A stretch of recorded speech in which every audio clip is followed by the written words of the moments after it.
Hello दोस्तों, मैं आपके लिए इंग्लिश का एक मॉडल पेपर लेके आया हूँ। तो चलो हम इसको सॉल्व करते हैं। तो चलो देखते हैं। हमारा पहला क्वेश्चन है, you run you can not catch the bus.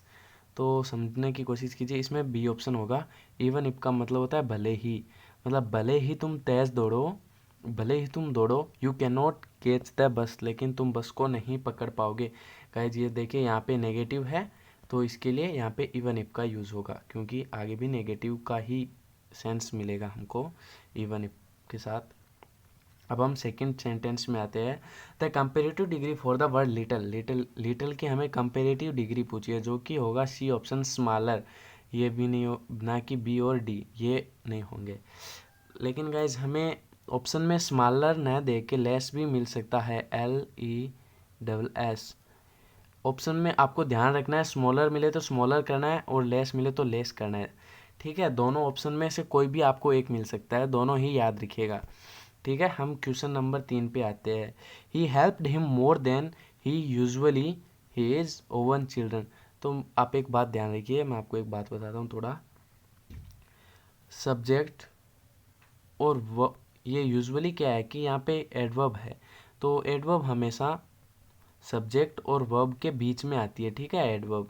तो आपको यहाँ से पता चल रहा होगा कि यूजुअली के बाद में क्या आती है, वर्ब आएगी। और यूजुअली किसकी है, प्रेजेंट सिंपल की है ना। प्रेजेंट सिंपल की, सिंपल में क्या लगता है, SES लगता है, तो डी ऑप्शन हमारा हेल्प्स हो जाएगा, समझे। यूजुअली के बाद में क्या आता है, प्रेजेंट सिंपल आता है, प्रेजेंट सिंपल आने के कारण हम डी ऑप्शन कर देंगे, हेल्प्स। ठीक है, प्रेजेंट सिंपल टेंस होगा।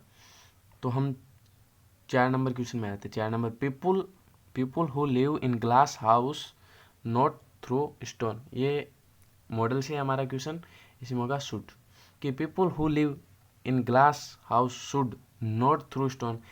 इसका मतलब ये बता रहे हैं कि जो खुद कांच के घरों में रह रहे हैं, उनके दूसरों के घरों में पत्थर नहीं फेंकना चाहिए। ठीक है, एडवाइस मान लो, कुछ भी मान लो, इसलिए यहाँ पे शुड का यूज़ होगा। ये तो एक फिक्स फ्रेज है। ठीक है, और ये पैसेज हम नहीं करेंगे गाइस अभी। हम 8 नंबर क्वेश्चन में आए।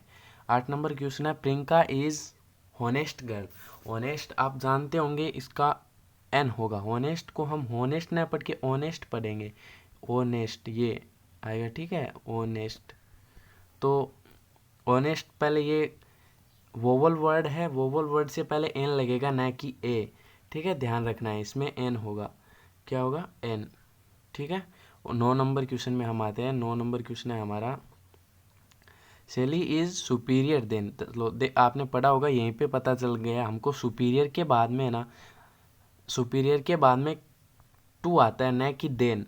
ठीक है, सुपीरियर के बाद में कंपैरिजन के लिए टू आता है, न कि देन आता है।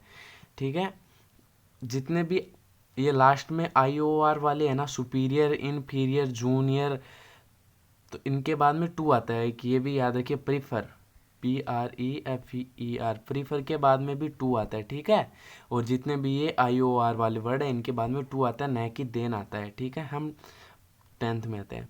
The river has overflown it banks. तो आपने पढ़ा होगा कि हैज़ हैज़ और हैव और हैड के बाद में V3 आती है। ठीक है, V3 आती है, लेकिन ये ओवरफ्लोवन है, ये तो थर्ड फॉर्म नहीं है। और ओवरफ्लोवन की थर्ड फॉर्म होगी ओवरफ्लोड। ठीक है, ये क्या हो जाएगा, FLOWED हो जाएगा, ओवरफ्लोड। ठीक है, तो यहाँ में हमारी बी पार्ट में एरर हो गई। तो ठीक है, हम आते हैं 11th में। बहुत अच्छा कंसेप्ट है 11th में, आई एग्री यूअर प्रपोजल। तो आपको मैं एग्री के लिए कुछ बात बता रहा हूँ, याद रखना। एग्री है ना, एग्री के साथ विथ भी आता है और भी टू भी आता है। ठीक है, विथ भी आता है, एग्री विथ भी होता है और टू भी होता है। जब हम विथ की बात करें ना, किसी पर्सन के लिए बात करेंगे कि मैं तुमसे एग्री हूँ, आई एग्री विथ यू। ठीक है, और हम किसी पर्पज प्रपोजल की बात करें ना, तो टू होगा। ठीक है, I agree to your proposal, इसमें क्या हो जाएगा, टू हो जाएगा। ठीक है, हम प्रपोजल की बात कर रहे हैं। तो अब हम आते हैं नेक्स्ट क्वेश्चन पे, हमारा 12 क्वेश्चन। ठीक है, the student said let me come in. तो आपको पता है कि हम अगर लेट से शुरू हो रहे हैं ना तो हम उसको रिक्वेस्टेड टू में बदल देते हैं सेट टू को। अब देखो सेट टू को रिक्वेस्टेड टू में किस में बदला हुआ है, पहले में टोल्ड में बदला हुआ है, गलत है। दूसरे में शेड का शेड है जो कि गलत है। अब बचा हमारे पास सी और डी ऑप्शन बचा। अब दो में से कौन सा होगा? तो आपको पता है रिक्वेस्टेड के बाद में टू आता है, रिक्वेस्टेड टू होता है न कि रिक्वेस्टेड दैट, इसलिए हमारा डी ऑप्शन तो गलत हो जाएगा, सी ऑप्शन करेक्ट हो जाएगा। ठीक है, ऐसे पहचान सकते हो आप छोटे छोटे बातों से। अब आते हैं हम 13 नंबर पे। By now the winners will have been. आपको देखने से यही पता चल रहा है कि ये वी हैव बीन से चल रहा है कि ये पैसिव है, हमें इसको एक्टिव में बदलना है। ठीक है, पैसिव वॉइस है ये, तो हमको एक्टिव में बदलना है। तो आप बताओ एक्टिव में बदलने के लिए क्या करोगे आप? बीन हैव, विल हैव का तो विल हैव रहेगा, लेकिन बीन हट जाएगा, बीन नहीं होगा। अब देख लो बीन किसके साथ नहीं है, इसमें विल हैव, चलो ये हो सकता है हमारा। और ये देखो इसमें नहीं, इसमें तो हैव भी हटा दिया और इसमें विल हटा दिया और इसमें विल हैव बीन लगा रखा है। तो गाइस तो हमारा ए ऑप्शन ही बचा है, ए ऑप्शन हो जाएगा। ऐसे चेक करना पूरा अच्छी तरह से, देखने कोई जरूरत नहीं है, जब कन्फ्यूजन हो तब देख लेना अच्छी तरह से। ये हमारा ईडीएम से क्वेश्चन आ रहा है, to show the dragon teeth. ठीक है, टू शो मतलब ड्रैगन के दांत को बोना, तो इसमें हो जाएगा हमारा to refute the work, to suspect something, to, हाँ, टू टेक सम एक्शन। मतलब हम ड्रैगन के दांत बोले मतलब, या इसका मतलब ये भी होता है दांतों तले अंगुली चबाना, मतलब हम कुछ एक्शन लेंगे अब। ठीक है, मतलब कुछ हमारे साथ अच्छा या बुरा हुआ है तो हम उसके लिए एक्शन लेंगे। To show the dragon teeth मतलब दांतों को चबाना, दांतों तले अंगुली चबाना, मतलब टू टेक सम एक्शन।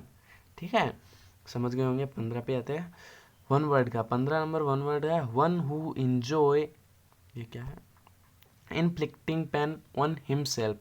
देखो इसका मतलब होता है कि जो अपने आप को दर्द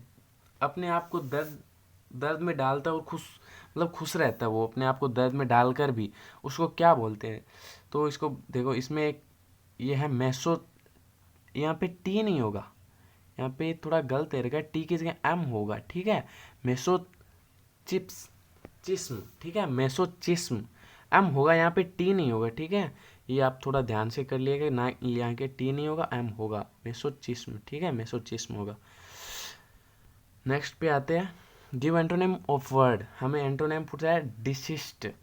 डिसिस्ट का मतलब होता है देखो बंद कर देना या रोक देना, अवरुद्ध कर देना। ठीक है, तो आप पता होगा कंटिन्यू दे ही रहेगा इसका। तो रिक्वेस्ट का तो आप जानते ही हो, होप का भी जानते हो, असाइन का मतलब भी जानते हो, रिक्वेस्ट होप असाइन। तो हाँ चलो हम नेक्स्ट पे आते हैं 17 नंबर पे। 17 नंबर पे हमें पूछा हुआ है सिनोनिम एनिग्मेटिक। एनिग्मेटिक का मतलब होता है रहस्यपूर्ण, या मतलब जिस चीज़ को हम जानते नहीं है, जिसमें हम कंफ्यूज रहते हैं। ठीक है, रहस्यमय पूर्ण है वो। क्या है हमारे लिए? एक पजल ही तो है, पजलिंग हो जाएगा, D option is the correct. ठीक है, और अब हम आते हैं 18 नंबर पे। Give the plural form of the noun. हमें प्लूरल फॉर्म पूछा है पेट्रोलियम। तो ये याद रखना, ये हम क्या कर देते, गलत कर देते हैं। हमने पढ़ा होता है कि जिसके लास्ट में यूएम होता है ना, तो उसको लास्ट में ए बना दो। लोग क्या कर इसमें क्या करेंगे, सी करके आ जाएंगे और वो गलत कर देंगे। तो इसमें एस लगता है लास्ट में, पेट्रोलियम्स। ठीक है, न कि ये सी होगा। ठीक है, याद रखना, ये यहाँ पे रूल नहीं लगेगा, वो यूएम जो लास्ट में यू हो तो उसको ए कर देते हैं, ये रूल यहाँ पे नहीं लगेगा, ध्यान रखना। 19 पे आते हैं रीअरेंजमेंट द सेंटेंस। हमको PQRS का क्वेश्चन है, बहुत अच्छा तरह से कर सकते हो आप इस क्वेश्चन को। आपको देखो, मैं मेरी तरीके से देखना, आपको आसान लगेगा। देखो अब इसमें हमको पेयर बनाना होता है। ठीक है ना, जैसे P का Q से बनता है या R का S से बनता है, P का S से बनता है, हमें इसमें पेयर बनाना है बस, वेरी इजी। तो देखो माई फ्रेंड्स प्रोटेस्ट। अब यह बात रखो, मेरे फ्रेंड मतलब विरोध करते हैं। विरोध किसका करेंगे, मतलब किसी के तो अगेंस्ट करेंगे ना, मतलब अगेंस्ट। ठीक है, हमारा एस बैठ रहा है। ठीक है, मतलब पहले एस आएगा, एस, ये देखो डी एक में ही है, देखो तो यहाँ से भी हो रहा है। लेकिन अब और देखो आप, ये देखो, चलो एक क्राई मतलब वो चिल्ला रहे हैं, कहीं पे चिल्लाएंगे, इन द विल्डरनेस मतलब वो जंगल में ही तो चिल्लाएंगे। मतलब पी, लास्ट में पी आएगा, स्टार्टिंग में एस आएगा, लास्ट में पी आएगा। आप देख सकते हो। इनको मतलब पेयर बनाना है बस कि किसके साथ कौन सा संबंध हो रहा है। क्राई, आपको पता है क्राई कहाँ करेंगे, विल्ड मतलब जंगल होता है, जंगल में ही तो क्राई करेंगे। लास्ट में पी आ रहा है, स्टार्टिंग में एस आ रखा है, किसी में एस नहीं आ रखा।